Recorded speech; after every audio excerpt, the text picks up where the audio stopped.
Ini yang pantas untuk kalian. Dharma, tunggu. Ada hal penting yang ingin aku sampaikan padamu. Berhenti dulu. Panggil sahabatku Diko yang berusaha mengejarku. Karena memang aku sedang berjalan cepat. Ingin segera makan siang. Perutku sudah sangat lapar sekali. Ada apa Diko? Lebih baik kita ngomongnya di kantin aja. Aku udah lapar banget nih. Bisa kumat mahku nanti. Jawabku sembari menarik tangan Diko untuk ajak ke kantin. Karena aku tak ingin membuang waktu lagi. Sebab waktu istirahat kami tinggal 20 menit lagi. Kalau tidak cepat, bisa-bisa aku nggak makan siang. Sesampainya di kantin kantor, aku segera memesan makanan kesukaanku seperti biasanya. Mbak-mbak kantin pun sudah paham apa kesukaanku. Namun Diko bilang dia tidak ingin makan, mau minum es saja.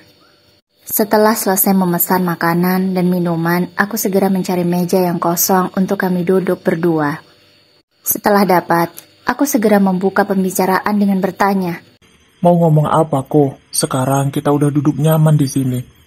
Bisa ngomong dengan tenang kan? Tanyaku penasaran dengan apa yang ingin Diko sampaikan padaku. Karena terlihat sangat penting sekali sepertinya. Iya Dharma, ada hal penting yang ingin aku sampaikan padamu. Tapi aku bingung mau mulai dari mana. Karena aku takut kamu terluka dengan informasi yang akan aku berikan ini.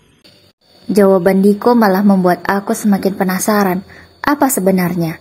Hal seperti apa yang akan membuatku menjadi sedih? Sampai-sampai dia bingung mau mulai dari mana. Ya elah Diko, kamu pikir aku cewek? Kalau dengar sesuatu yang mengejutkan terus nangis. Hei, aku gak selemah itu ya. Kenalin, Dharma nih. Jawabku sembari menepuk dadaku. Karena aku ingin menunjukkan bahwa aku tidak selemah itu. Tapi lebih baik, kamu makan dulu deh. Takutnya kalau aku cerita sekarang, kamu malah gak doyan makan nanti. Bisa kumat mahmu. Gentle sih gentle, tapi kalau telat makan, mahmu langsung poek. Diko malah mengejekku. Aku menjadi malu, karena memang benar, kalau aku telat makan sedikit saja, aku bisa langsung kumat dan masuk rumah sakit. Ya udah deh, kebetulan makanannya juga udah siap. Aku udah lapar banget nih. Jawabku sembari menggaruk kepalaku yang tidak gatal, karena memang benar, aku sudah sangat lapar sekali. Pesanan es Diko juga sudah datang, dia segera meminum esnya. Aku juga segera melahap makananku sampai habis. Aku makan dengan cepat, karena memang aku sangat penasaran dengan berita yang akan diberikan oleh Diko. Setelah selesai makan, aku minum, agar tenggorokanku ini tidak seret. Setelah itu, aku segera bertanya lagi pada Diko. Diko, sebenarnya mau ngomong apa sih? Aku udah selesai makan nih, perutku sudah kenyang. Sekarang aku bisa menerima informasi yang kamu berikan dengan baik. Ucapku berusaha meyakinkan Diko. Sekarang, Diko mulai menunjukkan wajah seriusnya. Seketika, aku pun ikut serius. Karena selama ini, sahabatku itu tidak pernah seserius ini.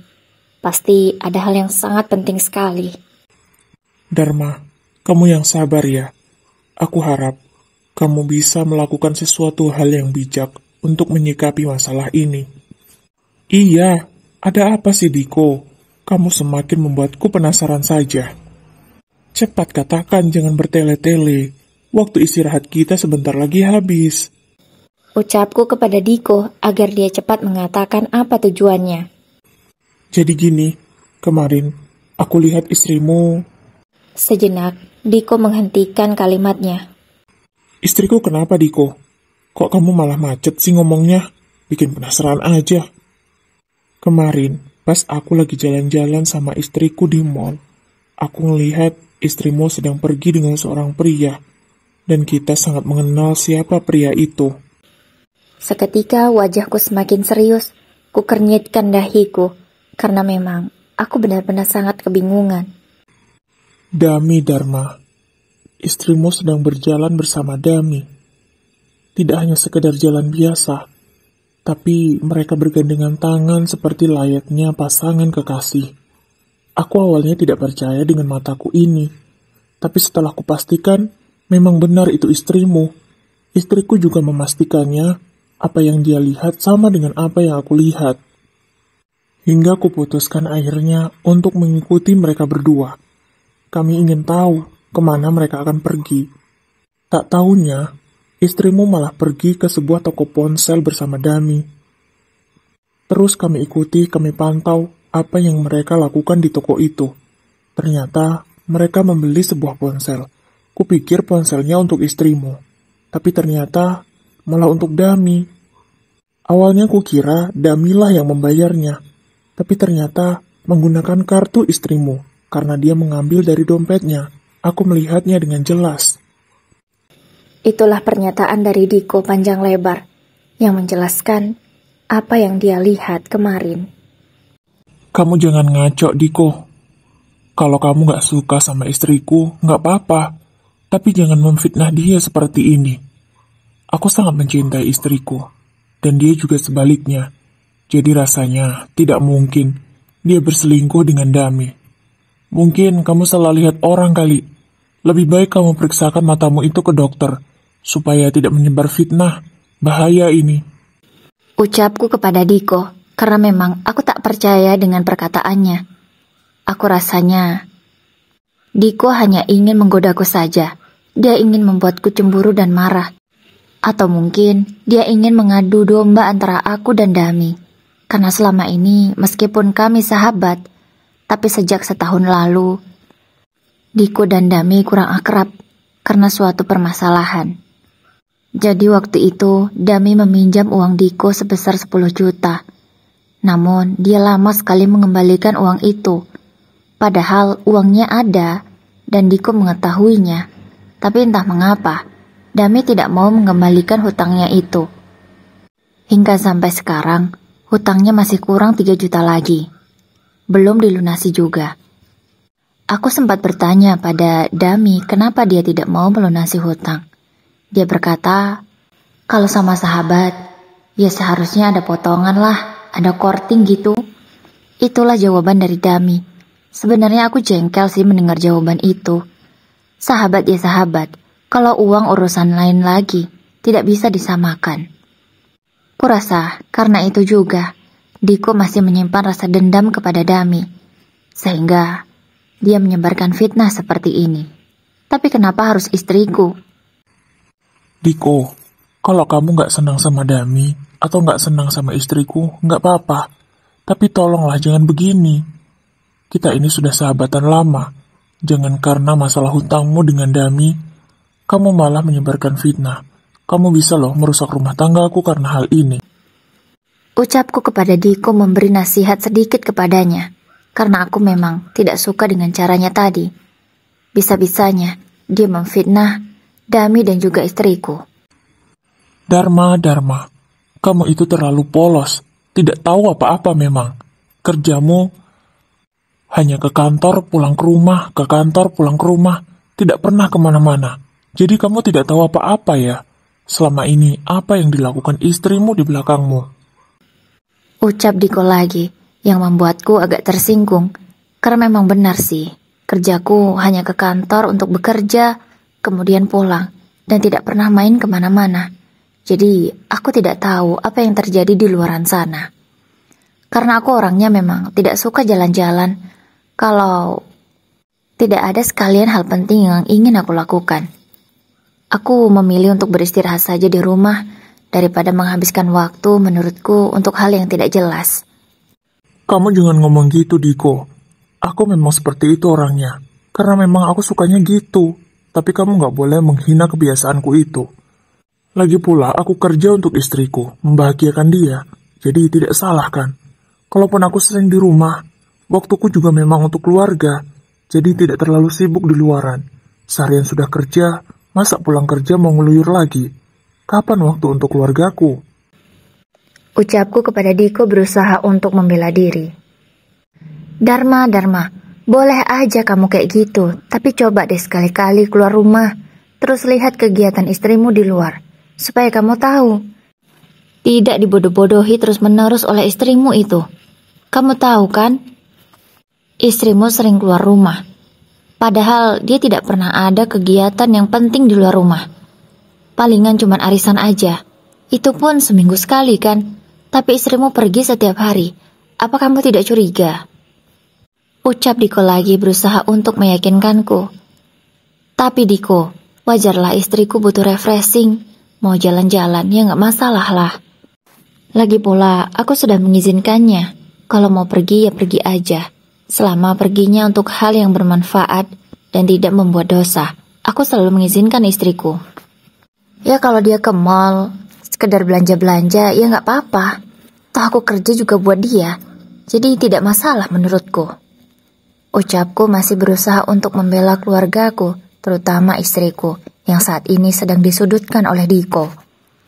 Sudahlah Diko, kalau kamu memang tidak suka dengan istriku dan juga Dami, tidak perlu seperti ini juga. Sudahlah, sudah waktunya masuk kerja. Kita bisa telat nanti. Ayo, ajakku kepada Diko untuk kembali bekerja. Diko tidak mengucapkan satu patah kata pun. Dia kemudian pergi terlebih dahulu meninggalkan aku. Padahal tadi aku mengajaknya malah dicueki begitu saja. Ya sudahlah, akhirnya aku berjalan sendiri menuju ruang kerjaku. Aku bekerja di sebuah perusahaan besar. Jabatanku lebih tinggi daripada Diko. Aku seorang manajer, sedangkan Diko masih karyawan biasa. Tapi kinerjanya sangat bagus. Aku berniat ingin membantu sahabat baikku itu supaya bisa naik jabatan. Jadi gajinya juga lumayan. Meskipun gajiku sudah sangat besar, tapi aku tidak pernah mau menghamburkan uang untuk diriku sendiri. Aku menyerahkan semua gajiku pada istri. Iya, aku mempercayakan semuanya padanya. Aku percayakan untuk dia mengelola uangku. Aku yakin istriku mampu, dan pasti dia akan menggunakan uang itu untuk hal yang perlu saja. Di sore hari, saatnya pulang kerja. Setelah selesai membereskan barang-barangku, aku segera keluar ruangan untuk mencari Diko. Aku ingin mengajaknya pulang bersama. Aku juga ingin meminta maaf padanya, karena mungkin kata-kataku tadi menyakiti hatinya. Tapi jujur sampai detik ini aku belum percaya dengan ucapan Diko. Aku merasa dia hanya sedang tidak baik-baik saja dengan Dami. Karena itulah dia memfitnah sahabatnya sendiri. Setelah celingak-celinguk kesana kemari mencari keberadaan Diko, aku tak menemukannya. Aku bertanya kepada karyawan yang biasa duduk di sebelah Diko. Diko kok nggak ada? Apa sudah pulang dia? Tanya aku kepada Fani, rekan kerja Diko. Iya, dia udah pulang duluan dari tadi. Aku sih sempat nanya, kenapa kamu nggak nunggu Dharma? Aku tanya gitu. Dia cuma jawab, males. Cuman satu kata itu aja. Habis itu pergi. Mungkin dia udah pulang, udah nyampe rumah kali. Ucap Fani menjelaskan bagaimana kronologi Diko pulang duluan tanpa menunggu aku. Tidak seperti biasanya. Kami akan selalu pulang bersama. Meskipun beda arah, tapi tetap saja pulangnya harus selalu bareng. Ya sudah Fani, makasih ya. Oh ya, kamu kok belum pulang? Tanya aku lagi kepada Fani basa-basi. Iya nih, aku masih ada sedikit pekerjaan. Biar besok gak numpuk, aku selesaikan sekarang aja. Jadi besok punya waktu lebih banyak untuk sedikit santai. Wah, kamu memang cerdas ya. Sama seperti istriku. Kalau masih ada waktu, dia akan menyelesaikan semua pekerjaannya, walaupun bisa dikerjakan besok. Apa semua wanita seperti itu ya? Tanya aku kepada Fani. Gak tahulah Dharma, tapi yang jelas aku lebih suka gitu sih, supaya besok bisa agak santai. Ya udah kamu pulang sana, udah sore, nanti kamu dicariin sama istrimu. Ledek Fani kepadaku, karena memang biasanya kalau aku telat pulang, ponselku langsung berdering. Itu pasti panggilan dari istriku yang menanyakan kenapa aku belum sampai rumah. Rahasia ini sudah tidak menjadi rahasia lagi. Semua karyawan yang ada di perusahaan itu sudah tahu kebiasaanku. Karena pernah waktu itu, aku sedang meeting bersama klien penting. Tiba-tiba istriku menelpon. Dan dia menyuruhku meloudspeaker panggilan itu, sehingga semua orang dapat mendengar suaranya. Dia meminta kepada semua orang yang ada di ruangan itu untuk mengatakan bahwa suaminya sedang meeting dan belum bisa pulang saat itu. Aku benar-benar malu. Sejak saat itulah rahasia dalam hidupku ini diketahui semua orang. Istriku itu memang aneh. Dia tidak percaya denganku. Sering sekali dia mencurigaiku. Padahal selama ini kerjaku hanya ke kantor, pulang ke rumah. Itu saja kegiatanku setiap hari. Kalau weekend ya di rumah aja. Kalau istri nggak ngajak kemana-mana ya di rumah aja.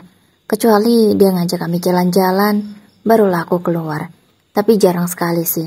Istriku lebih memilih pergi sendirian karena katanya ingin healing, stres di rumah terus. Setelah selesai berbasa-basi dengan Fanny, aku segera menuju mobilku untuk pulang ke rumah. Di perjalanan, lumayan macet sekali di lampu merah itu. Banyak sekali kendaraan yang menumpuk di sana. Bisa lama ini. Bisa kejebak lampu merah lagi aku. Karena antriannya sangat panjang sekali. Untuk membuang rasa bosan, aku melihat keluar jendela. Kuperhatikan semua kendaraan yang ada di sekitarku. Hingga mataku ini melihat sesuatu yang tidak asing. Kulihat ada motor dummy di sana. Motor Ninja Sport itu begitu gagah berdiri di tengah kemacetan. Tentulah itu sangat menarik perhatian banyak orang. Tapi sama siapa dia? Kok sama cewek? Apa Dami sudah memiliki pacar sekarang? Tapi kenapa dia tidak bercerita padaku? Padahal selama ini kalau dia sedang dekat sama wanita, pasti selalu cerita denganku. Tapi kenapa sampai jalan bareng, ini dia belum cerita ya? Aku bertanya-tanya pada diriku sendiri. Hingga akhirnya, hal yang membuatku terkejut dan membelalakkan mataku. Agar aku pastikan apa yang aku lihat ini tidak salah. Wanita yang dibonceng oleh Dami tiba-tiba menoleh. Entah dia mau ngapain. Namun karena tolehan itulah, aku tahu siapa wanita yang dibonceng oleh Dami. Iya, dia adalah wanita yang sudah kunikahi 3 tahun yang lalu. Aku mengucek mataku hingga beberapa kali, agar tak salah lihat. Lagi-lagi wanita itu menoleh. Dan agak lama sekarang. Jadi aku bisa dengan jelas melihat wajahnya. Memang benar, itu adalah istriku. Wanita yang sangat aku cintai. Yang apa-apa semua kuserahkan padanya. Bahkan diriku pun, hidupku kuserahkan semuanya padanya. Sekarang, istriku tidak hanya duduk biasa, melainkan memeluk tubuh Dami dengan sangat mesra. Mereka selayaknya ABG yang sedang kasmaran. Tidak tahu tempat, tidak tahu malu. Seketika, aku langsung syok dengan pemandangan yang aku lihat ini. Tapi jujur, di otakku ini masih serasa tidak percaya. Kok bisa? Istriku bersama sahabatku sendiri, berpelukan mesra di depan umum tanpa ada rasa malu. Apakah mereka benar-benar ada hubungan spesial? Kalau tidak ada hubungan, tidak mungkin kan mereka berpelukan seperti itu. Lagian kenapa juga istriku keluar sama Dami? Biasanya dia selalu pergi bersama teman-temannya. Tapi kenapa ini? Aku benar-benar bingung. Aku bergelut dengan pikiranku sendiri. Tapi jujur, tanganku sudah dingin dan gemetaran. Aku bahkan sampai terdiam cukup lama. Hingga diamku ini disadarkan oleh bunyi klakson yang bersahutan. Aku segera tersadar dan melajukan mobilku secara pelan-pelan. Kuikuti kemana mereka berdua melaju. Sepertinya arah motor Dami menuju ke rumahku. Mungkin dia akan mengantarkan istriku pulang. Aku mengikuti mereka berdua agak jauh sehingga mereka tidak tahu keberadaanku. Dan benar saja sesampainya di rumahku, istriku segera turun dari motor Dami. Namun ada hal yang lebih membuatku sakit hati. Istriku malah mencium pipi Dami dengan sangat mesra. Sakit sekali hatiku rasanya. Hancur berkeping-keping. Kenapa bisa? Istri yang selama ini aku cintai dan aku hargai, mengkhianatiku dengan sekeji ini. Aku sangat emosi. Benar-benar sangat emosi. Kupukul setir mobilku beberapa kali. Hingga aku merasa tenang dan puas. Kujambak rambutku. Karena kepalaku ini rasanya sangat sakit sekali. Aku berhenti di depan rumah tetanggaku. Beliau yang menyadari aku ada di sana menghampiriku. Pak Dharma, Pak Dharma. Panggil tetanggaku Pak Anton sembari mengetuk pintuku beberapa kali. Akhirnya dengan wajahku yang sudah kusut, ku buka kacaku. Iya Pak, maaf ya, nanti saya akan geser mobil saya. Ucapku, karena ku pikir Pak Anton menyuruhku untuk geser sebab dia mau mengeluarkan mobilnya. Tidak Pak Dharma, saya tidak mau kemana-mana. Saya cuma heran aja melihat Anda. Kenapa sangat lesu dan sangat emosi kelihatannya? Iya Pak Anton, bagaimana saya tidak lesu? Lihatlah di sana. Lihat Pak Anton. Laki-laki mana yang kuat melihat pemandangan seperti ini? Ucapku sembari mengarahkan pandangan ke arah rumahku, agar Pak Anton mengerti apa yang aku maksud. Oh itu, kalau itu mah sudah biasa, sudah sering saya melihatnya. Cuman karena saya nggak mau ikut campur urusan rumah tangga orang lain, jadi saya diam aja nggak pernah ngomong sama Pak Dharma. Sebenarnya sempat sih beberapa kali, saat kita sedang ada kesempatan mengobrol, saya ingin bercerita kepada Pak Dharma. Tapi setelah saya pikir kembali, tak pantas rasanya saya mencampuri urusan rumah tangga orang lain. Akhirnya saya pendam sendiri. Mendengar ucapan Pak Anton, aku menjadi semakin terkejut. Jadi selama ini, tetanggaku sudah mengetahui perselingkuhan istriku. Jangan-jangan, aku saja yang belum tahu sendiri tentang itu. Aku benar-benar semakin syok. Aku sangat malu sekali. Kok bisa? Istriku selingkuh, tetanggaku tahu, sahabatku tahu, aku sendiri malah tidak tahu. Bodohnya aku. Apa Pak Anton? Jadi Bapak sudah sering melihat pemandangan ini? Tanya aku serasa tidak percaya. Iya Pak Dharma, mungkin hampir setiap hari. Tapi karena tidak mau ikut campur, jadi saya abaikan. Saya langsung masuk saja kalau istri Bapak dan laki-laki itu sudah pulang. Karena saya tidak mau melihat pemandangan seperti tadi. Istri Bapak mencium laki-laki itu dan begitu juga sebaliknya. Saya rasanya sangat risih sekali. Jijik sekali Pak Dharma, jujur saya melihatnya. Mohon maaf ini ya. Saya juga ikut emosi jadinya. Jawab Pak Anton lagi dengan rasa emosi yang sudah nampak di wajahnya. Kenapa Pak Anton tidak melaporkan kepada saya? Supaya saya tidak harus membiarkan istri saya selama ini berselingkuh dengan laki-laki lain. Sebenarnya laki-laki itu juga bukan orang lain. Dia sahabat saya. Kami sudah 10 tahun berteman, sangat dekat. Bahkan saya tak segan membantu sahabat saya itu jika dia kesulitan. Ucapku dengan nada lesu. Kini aku mulai melemah. Rasanya aku kehilangan tenaga. Apa Pak Dharma? Jadi laki-laki itu sahabat Bapak sendiri? Astagfirullahaladzim, na'udzubillahi min zalik. Kok bisa ya? Ada sahabat yang tega mengembat istri sahabatnya sendiri. Pak Dharma harus memberi pelajaran kepada laki-laki seperti itu. Jangan biarkan mereka terus berbuat asusila Pak Dharma. Hentikan semua ini, bisa kena sial kita semua nanti di sini. Ucap Pak Anton berusaha untuk meyakinkan aku bahwa apa yang terjadi ini sebuah kesalahan besar dan harus segera diselesaikan. Baik Pak Anton, terima kasih sudah mengingatkan saya. Pak Anton akan lihat nanti apa yang akan saya lakukan supaya mereka jerah dan kapok dengan apa yang mereka lakukan. Saya tidak terima pengkhianatan ini, Pak Anton. Jawabku sembari menggenggam setirku dengan sangat erat. Aku sudah sangat emosi. Rasanya ingin aku hajar sahabatku itu sampai babak belur. Karena memang tidak ada lagi yang bisa dimaafkan dari perlakuannya. Benar-benar sangat mengecewakan, sangat menjijikkan sekali. Iya Pak Dharma, yang sabar ya. Semoga masalah rumah tangga Bapak cepat selesai dan mendapatkan solusi terbaik. Saya hanya bisa mendoakan Pak Dharma. Semangat Pak Dharma, ucap Pak Anton sembari menepuk punggungku beberapa kali. Aku tidak keluar mobil saat itu. Aku hanya mengobrol dari dalam mobil saja. Setelah selesai, Pak Dharma berpamitan untuk masuk ke dalam rumah. Tak berapa lama kemudian disusul juga oleh Dami yang pergi dari rumahku. Setelah istriku masuk, aku langsung mengarahkan mobilku menuju carport di depan rumahku. Jaraknya mungkin hanya beberapa menit saja. Tapi tak kusangka, sekarang istriku sudah berubah. Dia sudah berganti pakaian, seperti tidak habis dari mana-mana.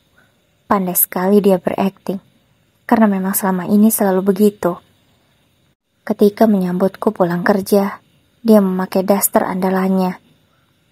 Kalau dandan, memang istriku itu sangat senang berdandan setiap hari. Jadi, aku tidak curiga sama sekali. Kali ini dia seperti biasa menyambutku dengan dasternya, juga dengan dandanannya tadi. Sebenarnya, aku malas sekali memeluknya. Entah sudah berapa kali dia dipeluk oleh Dami. Dan kini aku harus memeluknya bergantian. Rasanya aku sangat jijik sekali. Namun agar dia tidak curiga, aku dengan terpaksa melakukannya seperti biasa. Kupeluk istriku itu namun tidak lama. Biasanya aku betah sekali memeluknya berlama-lama. Tapi kali ini hanya hitungan detik saja. Setelahnya aku masuk dan berpamitan untuk mandi. Aku meminta pada istriku untuk disiapkan makanan, karena perutku sudah sangat lapar. Selesai mandi, aku segera makan.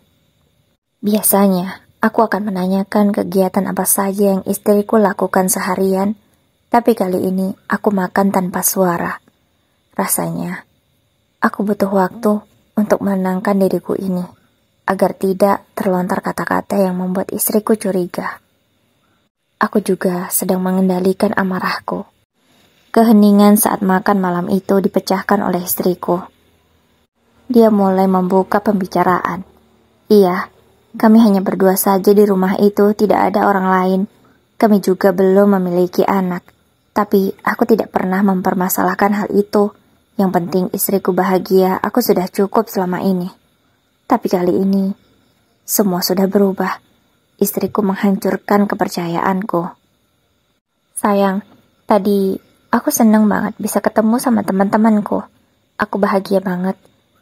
Aku ngerasa kayak reunian deh tadi, meskipun kami gak sengaja ketemu. Itu loh yang, aku ketemu sama teman SMP-ku. Dia sekarang berubah banget.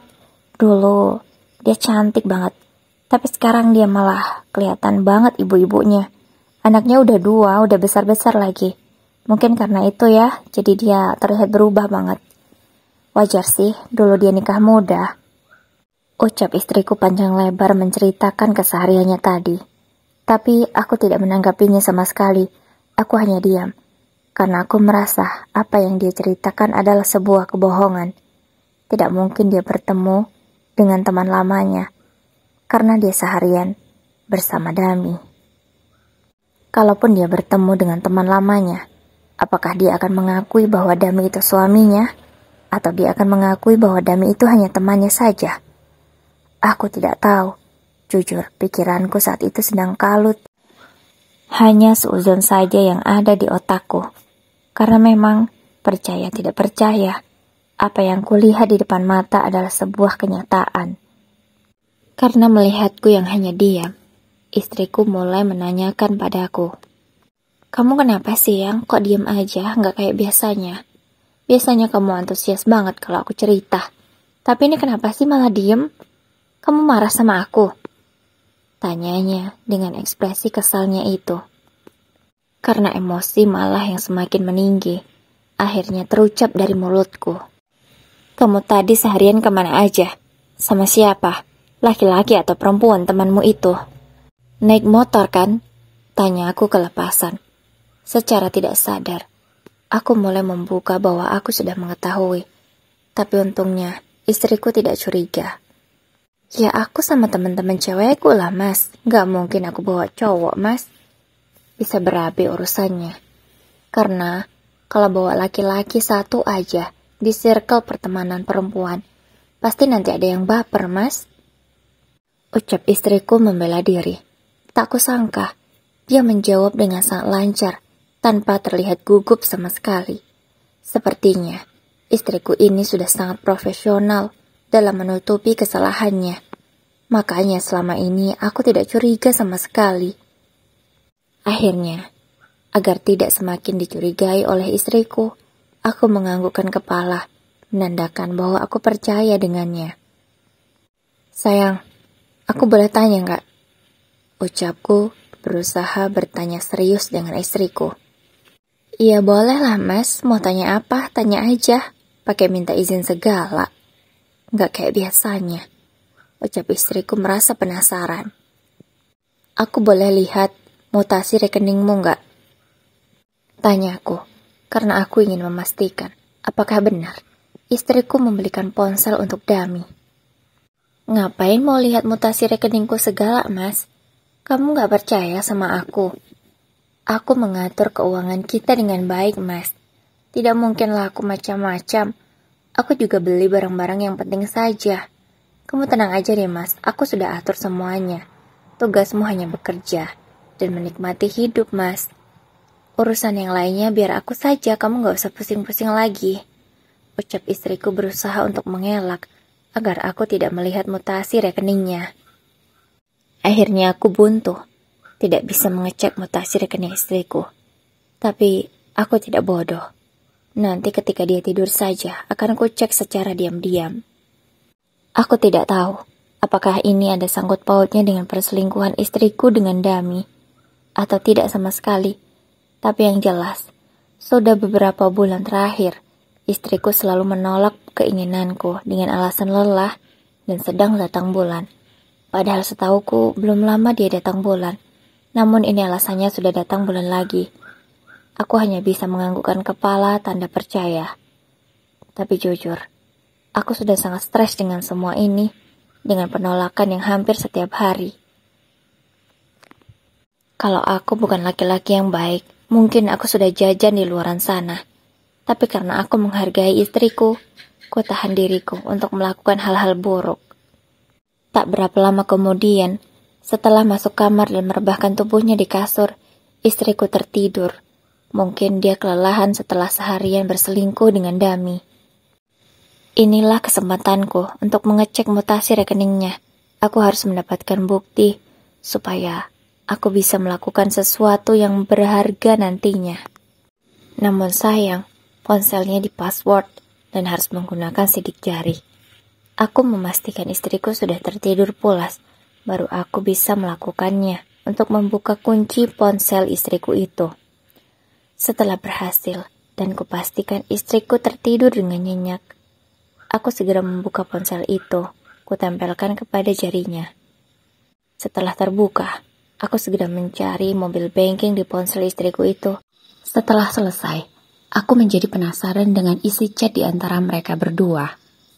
Jangan-jangan ada bukti yang lebih kuat yang bisa aku dapatkan. Setelah ku cari, tapi tidak ada yang bernama Dami di ponsel istriku. Semuanya nama perempuan. Kok bisa seperti ini? Aku kemudian curiga dengan salah satu nama, yang istriku beri nama Genia. Namun di samping nama itu, ada emoticon love. Aku sangat penasaran, jangan-jangan itu nomor Dami. Aku segera membuka pesan itu. Dan ternyata benar, itu adalah nomor ponsel Dami. Karena apa? Karena banyak sekali foto yang mereka saling kirim. Baik istriku mengirim foto kepada Dami, ataupun Dami mengirim foto kepada istriku. Mereka benar-benar seperti bocah ABG yang sedang jatuh cinta. Apapun yang mereka lakukan, selalu mereka foto dan kirim secara bergantian. Dengan perlahan, ku scroll sampai ke atas, semuanya ku baca. Tidak hanya pesan panggilan mesra biasa, namun lama-kelamaan justru mengarah dengan obrolan dewasa. Seketika, jantungku menjadi semakin deg-degan. Aku tidak menyangka istriku sejauh ini mengkhianati aku. Semakin ku baca isi pesan itu, semakin membuat tanganku menjadi dingin. Dan tak terasa, tanganku malah tremor, hingga hampir saja membuat HP istriku itu jatuh. Untungnya, aku bisa mengembalikan diriku lagi. Menguatkan tanganku ini untuk terus membaca. Hingga tiba di suatu pesan yang semakin membuatku murka dan rasanya ingin sekali saat itu ku bangunkan istriku dan ku pertanyakan padanya tentang hal ini. Di sana ada sebuah screenshotan pemesanan hotel. Tanggalnya sekira 3 hari yang lalu. Ditambah pula banyak sekali chat yang mengarah ke hubungan terlarang. Itu semakin membuatku rasanya sakit. Dadaku semakin sesak terasa. Beginikah rasanya dihianati? Sakit sekali. Segera ku screenshot semua pesan yang penting. Aku harus mendapatkan bukti ini. Termasuk bukti pemesanan hotel ini. Ini bisa menjadi bukti yang sangat kuat. Karena ada nama Dami di sana. Aku harus mendapatkan bukti yang sangat kuat dan banyak, supaya aku bisa membalas rasa sakit hatiku ini. Aku tidak akan biarkan kalian bisa bebas begitu saja setelah melakukan hal setega ini padaku. Tak terasa, air mataku menetes. Aku tidak ingin menangisi mereka. Untuk apa? Tak pantas air mataku ini untuk mereka berdua. Segera ku hapus air mataku, ku tenangkan diriku lagi. Aku tidak ingin menangis sia-sia. Setelah itu, ku bersihkan jejak-jejakku di ponsel istri. Ku kembalikan lagi ke tempatnya. Aku harus bermain cantik dan rapi. Akan aku pastikan, bahkan mereka tak menyadari jika aku sudah mengetahuinya. Flashback. Aku, Dami, dan Diko. Kami adalah 3 sahabat yang sangat dekat. Bahkan sudah sama seperti saudara. Kami memang berteman sejak lama. Kalau tidak salah ingat, sejak masih duduk di bangku SMP. Karena semua nama depan kami adalah D. Kami menjuluki pertemanan kami itu sebagai grup 3D. Agak-agak memang, tapi ya gitulah anak muda. Suka sekali membuat grup-grup yang tidak jelas. Tapi aku sangat bahagia memiliki teman seperti mereka. Di antara kedua sahabat baikku itu, memang akulah yang paling beruntung nasibnya. Sebenarnya semuanya sama-sama beruntung. Namun, aku mendapatkan istri lebih dulu daripada mereka. Dan juga, aku mendapatkan pekerjaan dengan gaji yang sangat lumayan setiap bulan. Karena hal itulah, aku bisa membantu Diko untuk masuk ke perusahaanku. Alhamdulillahnya dia diterima, karena dia sudah memenuhi persyaratan. Sedangkan Dami, karena dia tidak lanjut kuliah saat itu, aku tidak bisa membantunya untuk bekerja juga di perusahaanku. Sebenarnya, orang tuanya itu mampu untuk menguliahkan Dami, tapi dianya memang tidak mau. Entahlah, padahal kami sudah selalu memberi dia dukungan, tapi tetap saja, dia ingin tidak kuliah. Dia ingin menikmati hidup katanya. Hingga akhirnya, keluarga Dami mengalami masalah besar. Usaha orang tuanya bangkrut, benar-benar sampai bangkrut tidak ada lagi yang tersisa. Hanya rumah yang mereka tinggalilah yang masih bisa menjadi harapan. Untung saja, rumah itu tidak ikut disita bank. Setelah kehidupan Dami menjadi terpuruk, aku sebagai sahabat tentulah membantunya. Tak jarang, aku sering memberikan uang saku untuk Dami, karena aku tidak tega. Dia belum bekerja sampai saat itu. Akhirnya, mungkin karena dia sudah pusing tidak memiliki uang, dia meminta aku untuk mencarikan pekerjaan. Kebetulan, di perusahaanku sedang membutuhkan karyawan, namun bukan karyawan seperti yang lainnya, melainkan sebagai OB. Kutawarilah pekerjaan itu kepada Dami, tapi dia malah marah padaku. Dia merasa kalau aku ini sedang menghinanya. Tapi mau bagaimana lagi? Untuk lulusan SMA, itulah yang sedang ada lowongannya. Sedangkan jika ingin menjadi karyawan biasa seperti Diko, minimal itu S1, dan harus bekerja lebih lama di perusahaan jika ingin naik jabatan. Itu pun melihat juga dari prestasinya. Kalau prestasinya biasa saja, ya mungkin akan selamanya menjadi karyawan biasa. Hingga tibalah masa, dia menghutang uang kepada Diko sebesar 10 juta. Kami berdua juga tidak tahu uang itu untuk apa. Namun, setelah waktu yang ditentukan, Dami tidak mau mengembalikan uang itu semuanya. Hanya 7 juta saja yang dia kembalikan. Itu pun Diko dengan susah payah menagihnya. Sisanya yang 3 juta, tidak mau dia mengembalikannya. Dengan alasan, kita ini sahabat, uang 3 juta saja masa tidak mau memberikan, tidak mau mengkorting. Itu terus yang selalu dia katakan kepada kami. Sejak itu juga, Diko menjadi tidak respek kepada Dami. Ketika dia membutuhkan bantuan lagi, Diko sudah tidak mau mengurusinya. Dia benar-benar kecewa dengan sahabatnya itu. Sebenarnya aku kecewa, namun aku merasa tidak memiliki masalah dengan Dami, sehingga aku selalu berusaha untuk menjadi penengah di antara mereka berdua. Namun tetap saja, karena uang 3 juta itu, Diko tidak bisa ikhlas, sehingga hubungan persahabatan antara Diko dan Dami menjadi renggang.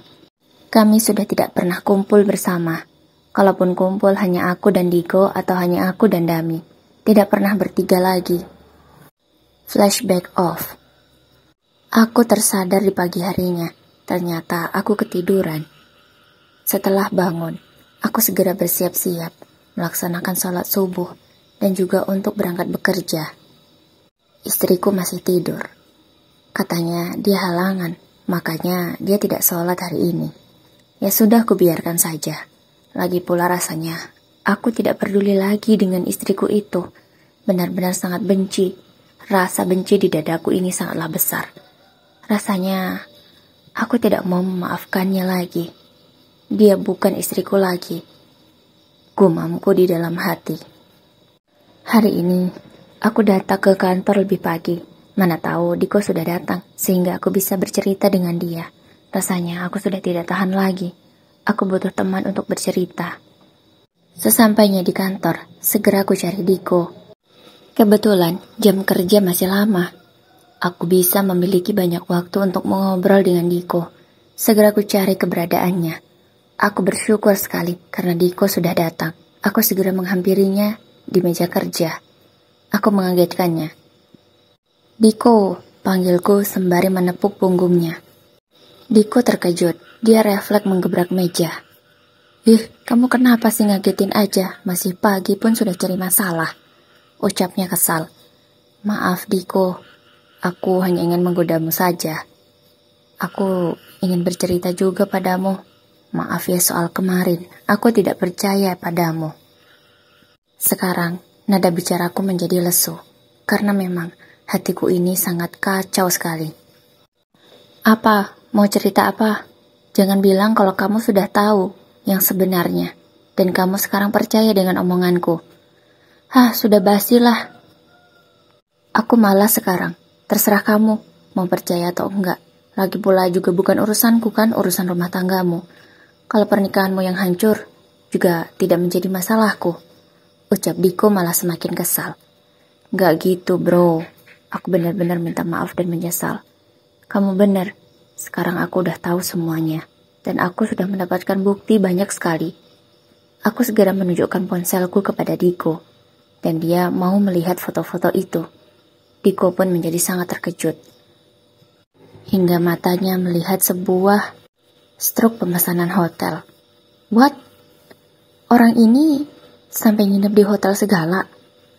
Gila memang. Dami benar-benar gak punya perasaan lagi ya. Dia bukan seperti manusia lagi.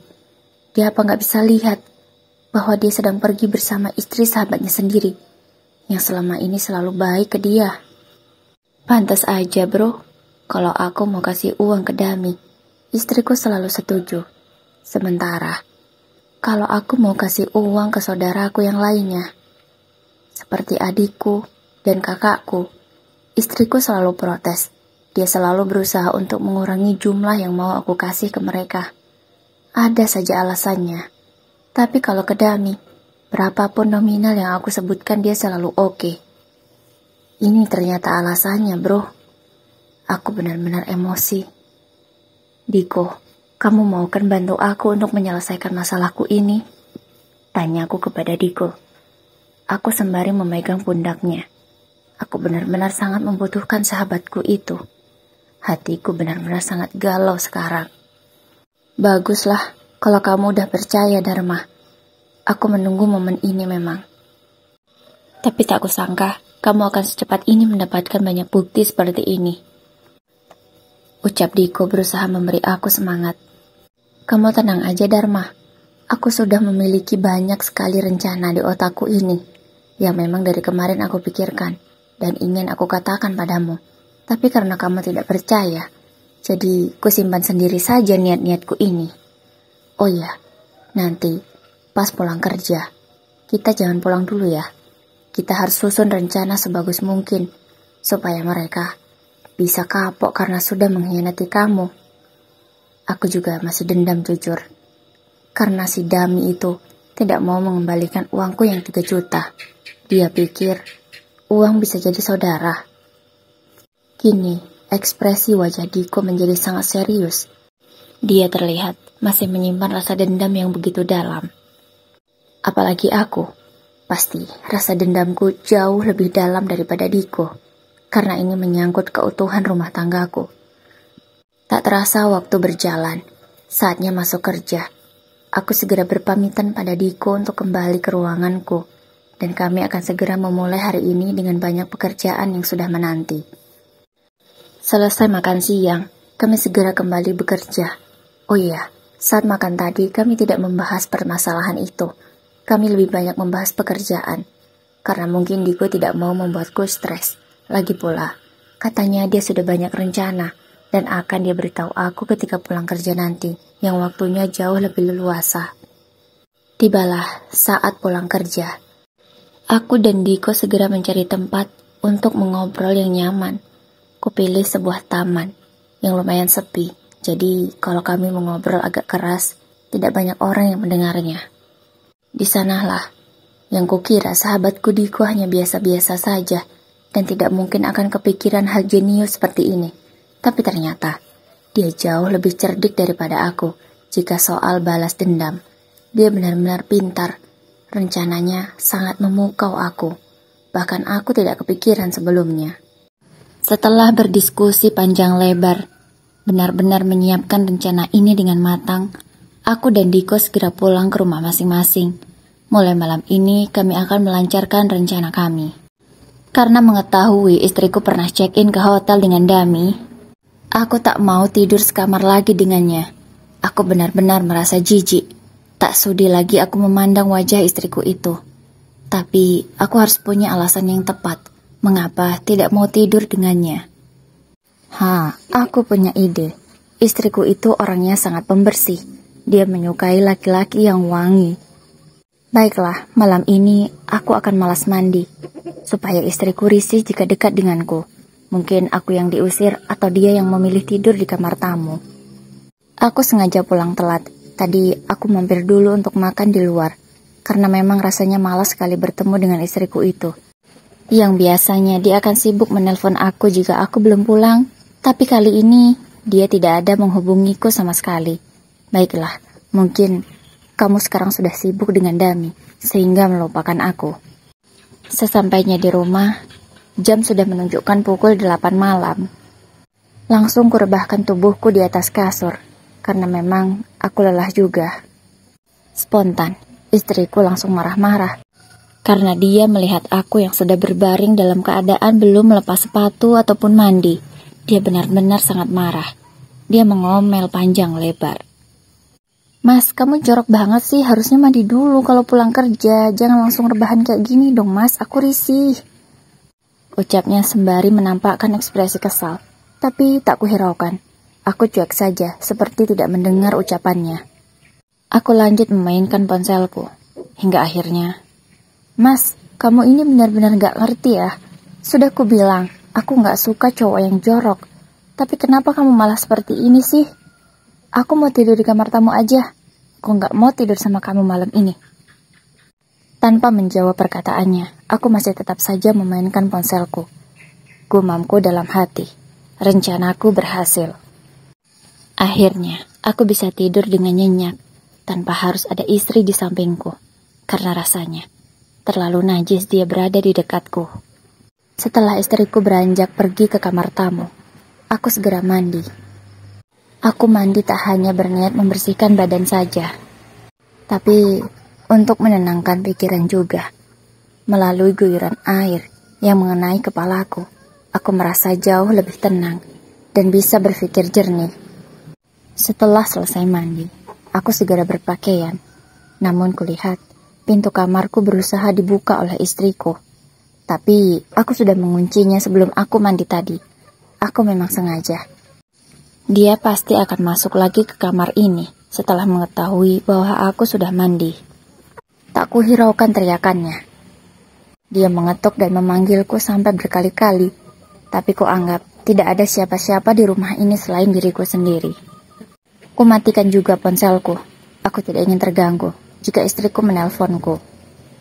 Kebetulan, besok weekend, aku akan mengajak Dami bertemu. Aku akan menceritakan sesuatu yang pasti membuat dia menjadi pucat. Pagi hari, kulihat istriku sedang memasakkan aku makanan. Dia membuatkan sarapan untukku, tapi tidak kumakan. Kuabaikan saja istriku itu. "Mas, sarapan dulu ya, ini udah matang nasi goreng kesukaanmu," ucapnya sembari menuangkan nasi goreng ke piring. Tapi aku tidak menanggapinya. Kutinggal istriku pergi. Aku pun tidak berpamitan dengannya, karena rasanya aku sudah terlalu malas. Istriku mengejar. "Mas, kamu kenapa sih? Kok cuekin aku dari semalam? Malah biarin aku tidur sendirian di kamar tamu?" Tanyanya dengan nada kesal. Tapi aku tetap tidak mengeluarkan suara. Aku masih diam 1000 bahasa. Aku tidak ingin berbicara dengan istriku. Dia masih terus mengomel, tapi kuabaikan, segera masuk ke dalam mobil dan melaju ke mobilku. Sesampainya di tempat yang telah aku tentukan, Dami ternyata sudah menungguku di sana. Aku segera menghampiri pengkhianat itu. Aku punya rencana yang bagus supaya dia benar-benar merasa ketakutan. "Halo Dam, sudah lama nunggu?" Tanya aku kepada Dami basa-basi. "Belum kok, baru aja. Duduk Dar." "Tumben kamu ngajak ketemu aku. Ada apa Dharma?" Tanya Dami kepadaku. Aku segera duduk, mencari posisi ternyaman. Setelah dudukku nyaman, barulah aku menjawab pertanyaan Dami. "Gini loh, aku mau curhat sama kamu. Aku ngerasa istriku itu berubah. Dia sepertinya ada laki-laki lain." Seketika, Dami langsung tersedak kopi yang sedang dia seruput tadi, karena memang dia sudah memesan secangkir kopi. Dia tersedak sampai terbatuk-batuk. Tapi aku tidak menolongnya, kubiarkan saja. Berarti dia sangat terkejut dengan ucapanku. Kemudian, setelah batuknya agak reda, dia menyambung pertanyaannya lagi. "Apa maksudmu? Masa iya istrimu selingkuh?" Tanya Dami dengan wajah yang mulai pucat. Aku senang melihat ekspresinya. Akan aku permainkan hatinya supaya dia menjadi semakin takut. "Iya Dami, soalnya gini. Masa iya saldo istriku selalu habis, padahal gajiku kan besar. Masa iya 1 bulan 20 juta habis begitu saja, sedangkan aku hanya 200.000 sehari untuk membeli bensin itu pun. Aku curiga jika istriku memberikan uang pada laki-laki lain. Jika itu terbukti benar, tidak akan kumaafkan laki-laki itu. Akan kubuat dia tidak ada lagi di dunia ini, karena aku sangat benci yang namanya perselingkuhan. Aku sangat mencintai istriku. Tidak akan kubiarkan dia bisa bahagia dengan selingkuhannya itu," ucapku sembari menatap tajam ke arah Dami. Kini dia semakin terlihat panik. Tangannya mulai mengetuk-ngetuk meja. Aku yakin itu salah satu dari ekspresi kepanikannya. "Kok kamu menatapku tajam seperti itu, Dharma? Emangnya ada yang salah ya denganku?" Dami malah menanyakan hal yang lainnya, bukannya menanggapi omonganku tadi. "Ya nggak apa-apa. Aku kan lagi curhat sama kamu. Masa aku ngelihat ke arah lain sih?" Ucapku berusaha untuk membuat Dami tidak curiga. Kini Dami malah tertunduk. Aku pun bertanya padanya, "Kamu kenapa Dami? Apa kamu tahu jangan-jangan siapa yang menjadi selingkuhan istriku?" Tanyaku dengan nada yang agak tinggi. "Enggak, aku nggak tahu. Kayaknya kamu salah kali. Mungkin istrimu ngasih ke orang tuanya uang kali, bukan ke laki-laki lain. Coba deh kamu tanya dulu ke dia. Jangan curiga gitu. Kasihan istrimu, dia baik." Jawab Dami dengan nada gugup. dia berusaha untuk membela istriku. Bisa juga ya, tapi kalau sampai terbukti benar, aku tidak akan pernah memaafkan kalian. Dami yang tadinya melihat ke arah lain langsung mendongak ke arahku. Kok kalian? Maksudmu apa? Tanyanya kebingungan. Maksudku, istriku sama selingkuhannya itu. Jawabku sembari tetap. Aku memang sengaja melakukan ini. Aku ingin tahu, apakah Dami memiliki nyali yang besar jika nanti ketahuan olehku. Tapi baru saja digeretak sambal, dia sudah ketakutan dan pucat seperti itu. Setelah puas mempermainkan rasa takut Dami, aku menyudahi pembicaraanku. Aku berpamitan pulang dengannya. Sesampainya di rumah, kini giliran istriku yang ingin aku interogasi. Namun tetap, aku pura-pura tidak tahu siapa selingkuhannya. "Salun, kamu di mana?" teriakku dari depan pintu. "Aku di sini, Mas. Ada apa sih teriak-teriak? Baru pulang juga." "Duduk kamu," suruhku kepada Salun dengan sangat juteknya. "Ada apa sih, Mas? Kamu kayak orang kesetanan deh," ucap Salun karena melihat perubahan sikapku. "Salun, aku mendapati notif dari bank. Kenapa akhir-akhir ini kamu banyak sekali mengeluarkan uang? Untuk apa?" Tanya aku pura-pura tidak tahu. "Maksudmu apa sih, Mas? Mengeluarkan uang apa? Aku nggak beli apa-apa kok. Ya cuma untuk kebutuhan rumah aja. Kamu kenapa sih, Mas? Aneh banget deh," jawabnya sambil berusaha mengelak. "Tapi bank memberi aku notifikasi. Uang yang kamu keluarkan besar. Sampai ada yang 15 juta. Untuk apa uang sebesar itu kamu?"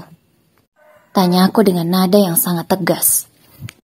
"Apa sih, Mas? Aku nggak ngapa-ngapain kok. Jangan-jangan rekeningku dibobol orang ya, Mas?" "Sebentar ya, Mas, tunggu." Kemudian Salun pergi entah kemana. Namun dia berjalan ke arah dapur. Kemudian kembali lagi dengan membawa ponsel. Lalu dia tunjukkan kepadaku. Iya, dia menunjukkan saldo rekeningnya, yang sekarang hanya tinggal 1 juta rupiah saja. "Kok bisa cuma 1 juta saldo rekeningmu? Gajiku besar loh, masa iya? Kamu habiskan semua uangku dalam waktu 1 bulan, setiap kali aku gajian."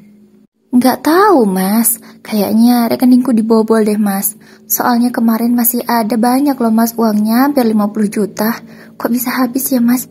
Kita harus lapor ke bank, Mas. Tapi biar aku aja yang kesana besok ya, Mas. Kamu gak usah ikut, pasti kamu sibuk kan? Biar aku aja yang urus semua ini." Salun terus berbicara, agar aku tidak memiliki kesempatan untuk menyeka pembicaraannya. "Ya sudah, urus saja. Tapi mulai bulan ini, aku akan simpan sendiri uang hasil kerjaku. Aku tidak akan berikan lagi kepadamu. Tidak akan kutransfer ke rekeningmu. Ya ini bahaya, bisa hilang uang kita semua." "Loh, kok gitu, Mas? Terus yang ngurus semua keperluan rumah siapa?" Tanya Salun kebingungan. "Ya biar aku saja yang mengurusnya. Aku masih mampu kok meskipun kerja. Masih tetap bisa mengurus keperluan rumah. Jadi mulai bulan ini dan seterusnya, akan kukelola sendiri uang dariku. Kamu tinggal terima beres saja. Tidak perlu mengurus rumah lagi. Kerjamu hanya masak saja, cukup." Ucapku dengan nada yang sangat tegas. Aku ingin Salun tahu bahwa suaminya ini bukan laki-laki yang bodoh. "Tapi, Mas..." Kini wajah Salun terlihat panik. Sepertinya dia takut jika tidak bisa lagi mendanai kekasih gelapnya itu. Puas sekali aku rasanya. Sebenarnya, aku sudah habis kesabaran. Ingin sekali aku menghancurkan mereka berdua saat ini. Tanganku sudah sangat gatal sekali. Geram sekali rasanya. 1 minggu berlalu. Selama 1 minggu kemarin, aku tetap mencueki istriku. Tidak kuajak tidur dia bersama. Aku masih tetap dengan tingkahku sebelum dia tidur di kamar tamu. Sekarang saatnya aku gajian. Tak ku transfer sedikit pun uang kepada istriku. Aku tidak sudi lagi. Sekarang saatnya aku bertindak jauh lebih kejam lagi daripada yang kemarin. Karena aku sekarang sudah memiliki uang untuk aku bisa kesana kemari mengurus kasusku ini. Segera aku ajukan gugatan ke pengadilan. Karena aku yakin istriku tidak hanya selingkuh biasa, selain kan menghabiskan uangku. Pasti dia sudah merendahkan harga dirinya untuk laki-laki lain. Selama 1 minggu itu juga, istriku tidak pernah keluar rumah karena dia tidak memiliki uang. Segera kuajukan gugatan perceraianku ke pengadilan dan kulaporkan perselingkuhan mereka ke polisi. Aku tidak ikhlas jika mereka tidak merasakan penjara dulu. Aku ingin membuat mereka kapok dan jerah, menyesal seumur hidup. Kuserahkan semua bukti-bukti yang aku miliki. Namun aku minta kepada kepolisian untuk menangkap mereka berdua setelah sidang perceraianku selesai. Karena alasanku yang sangat kuat, dan aku memiliki bukti yang lengkap, sidang perceraianku pun cepat selesai. Sekarang saatnya menjemput mereka berdua untuk diantarkan ke kamar baru mereka. Polisi segera menangkap mantan istri dan juga selingkuhannya itu. Aku sengaja pergi dari rumah, supaya tinggal menemui mereka saja di kantor polisi nanti. Setelah mendapat kabar, aku segera mendatangi kantor polisi. Kutemui mantan istriku itu. Mas, tolong bebasin aku dari sini, Mas. Aku gak mau dipenjara, Mas. Aku gak salah. Aku ini istrimu, Mas. Tolong aku. Sekarang akan kutunjukkan siapa aku sebenarnya. Kamu masih punya muka memohon padaku? Tanyaku sembari ku tatap tajam matanya. Mas, aku gak salah, Mas. Aku istrimu. Tolong bebasin aku, Mas. Perempuan tidak tahu malu itu masih saja memohon kepadaku yang bukan suaminya lagi. Mulai kemarin, kamu bukan istriku lagi. Sampai selamanya. Karena aku sudah menceraikanmu. Sudah resmi, baik secara agama ataupun negara. Dia pun terkaget, sampai terbengong, matanya melotot besar. Apa, Mas? Kamu sudah menceraikan aku. Kamu benar-benar jahat, Mas. Kamu tega sama aku. Aku mencintaimu, tapi kenapa kamu menceraikan aku, Mas? Kini dia berbicara sambil menangis, tapi aku tidak luluh lagi dengan air matanya. Mau kamu sampai menangis darah pun, aku tidak akan memaafkanmu atas pengkhianatan yang kamu lakukan selama ini. Sekarang jawab pertanyaanku.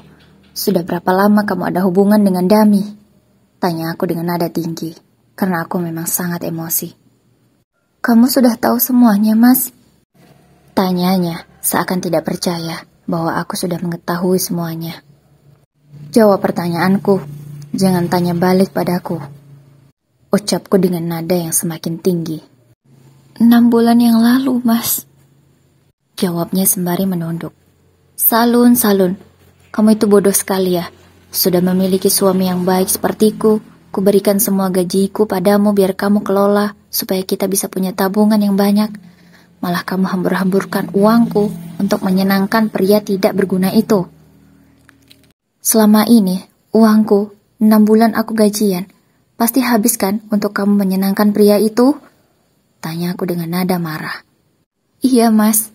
Aku memang ngasih dia uang banyak banget. Bahkan motor barunya juga aku yang beliin, Mas. Tapi itu masih kredit. Kini dia mulai berkata, namun suaranya bergetar. Sepertinya dia akan menangis. Untuk kesekian kalinya.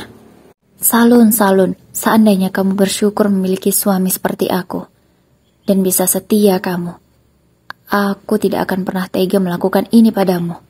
Tapi karena kamu sudah sangat menyakiti hatiku, rasakan saja apa yang pantas kalian terima di sini. Dan aku tidak akan pernah memaafkan kamu. Kemudian aku beranjak pergi, karena rasanya sudah tidak tahan lagi aku berada di sana. Aku ingin menemui Dami. Mas, tolong aku, Mas, jangan pergi. Salun berteriak sembari menangis memanggilku, namun tak kuhiraukan. Aku segera menuju ke ruangan Dami. Gimana, Dami? Enak di sini? Sudah puas kan menghabiskan uangku dan meniduri istriku? Sekarang rasakan apa yang harus kamu terima. Ucapku kepada Dami sembari ku tatap tajam matanya, karena aku memang sangat membencinya. Dharma tolong aku. Please, aku gak mau dipenjara. Tolong aku. Mau sekuat apapun kamu memohon, aku tidak akan pernah membebaskan kamu, Dami. Rasakan saja hukuman yang pantas kamu terima di sini. Satu lagi, aku akan menuntutmu mengembalikan semua uang yang sudah istriku berikan kepadamu waktu kami masih menikah. Kalau kamu tidak bisa mengembalikan uang itu, tentulah hukumanmu akan semakin lama di sini. Dan siap-siap saja, mungkin kamu bisa mati di sini. Ucapku mengancam Dami. Karena tentu dia tidak akan mampu membayar hutangnya kepadaku. Sebab dia saja tidak bekerja dan hanya mengandalkan pemberian dari istriku dulu. Sekarang rasakan, kamu akan semakin lama mendekam di sini. Kutinggalkan laki-laki yang sudah menghancurkan rumah tanggaku itu. Aku segera melanjutkan mengurusi berkas-berkas kasusku ini. Aku ingin mereka segera dipenjara. Rasanya aku sudah tidak sabar melihat mereka berdiri di balik jeruji besi. Kusunggingkan senyumanku. Tandanya aku merasa puas bisa melihat mereka mendekam di sini. Ya Allah, ampuni aku jika apa yang aku lakukan ini terlalu kejam. Tapi jujur, aku tidak bisa menerima pengkhianatan ini. Motor Dami, motor sport yang mahal itu, menjadi jaminannya untukku. Karena memang seharusnya motor itu adalah milikku, bukan milik Dami. Tapi motor itu belum lunas, dan tagihannya dilimpahkan kepada keluarga Dami. Namun, karena tak tega melihat orang tuanya yang sudah kuanggap seperti orang tua sendiri, aku pun memutuskan, biar aku saja yang melunasi kreditannya. Tak mungkin aku membiarkan orang tua itu bersusah payah untuk membayarnya. Orang tua Dami bahkan sampai menangis meminta maaf kepadaku karena dia memang tidak mengetahui apa yang anaknya lakukan di luaran. Aku sangat memaafkan kedua orang tua Dami karena memang mereka tidak bersalah. Damilah yang bersalah. Dia tidak bisa menghargai aku sebagai temannya.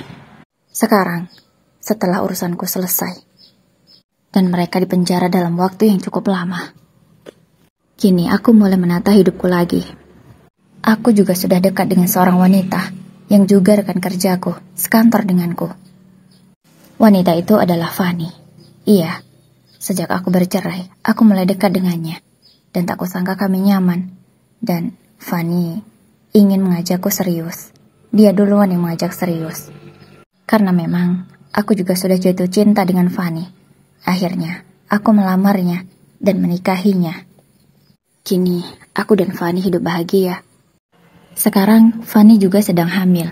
Sudah 2 bulan usia kandungannya. Kami semakin bahagia. Karena sebentar lagi, keluarga kecil kami ini akan semakin lengkap dengan hadirnya buah hati. Aku bersyukur, meskipun masa laluku begitu kelam dan menyakitkan. Tapi sekarang, aku bisa mendapatkan kebahagiaan yang jauh lebih besar lagi. Terima kasih ya Allah.